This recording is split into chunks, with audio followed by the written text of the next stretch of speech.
ఇక్కడ పొద్దున్న నుంచి కూడా ఎంతో ఉత్కంఠంగా ఎదురు చూసిన ప్రతిపక్ష నాయకుడు వస్తున్నాడో ఆయనకు హోదా లేకపోయినా సరే ఏదో మార్కెట్ గురించి దానికి ఏదో చెప్తారని వైఎస్ఆర్సీపీ నాయకులందరూ కూడా మమ్మల్ని ఇక్కడ ఆపారు.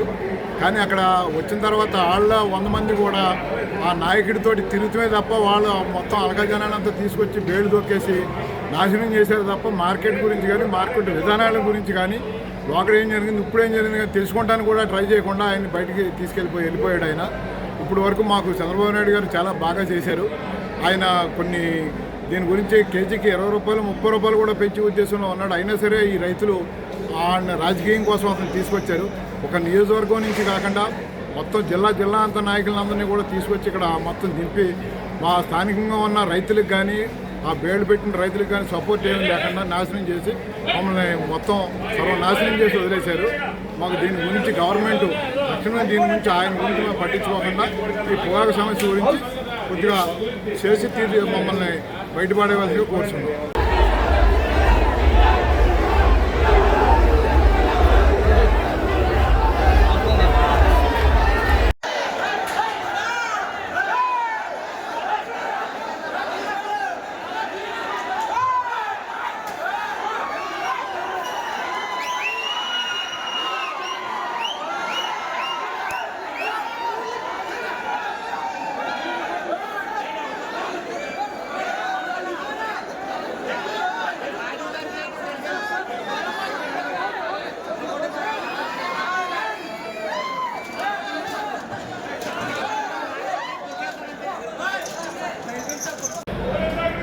నా పేరు కట్టూరు శ్రీనివాస్ అండి, దేవరపల్లి.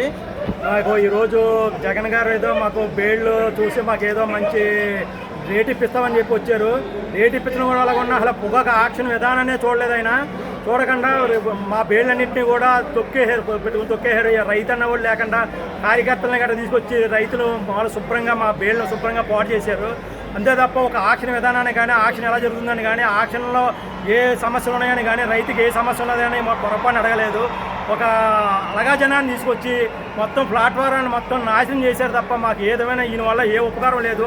మా బేళ్ళు నాశనం అయిపోయి తొక్కేసి బేళ్ళు మళ్ళీ వెనక్కి పట్టుకెళ్ళాలంటే చాలా ఇబ్బందిగా ఉంది. దీన్ని బట్టి ఇలాంటి నాయకులు మనకు అవసరమని ఒక ఆలోచించవలసిందిగా కోరుతున్నాం. ఎంతవరకు నష్టం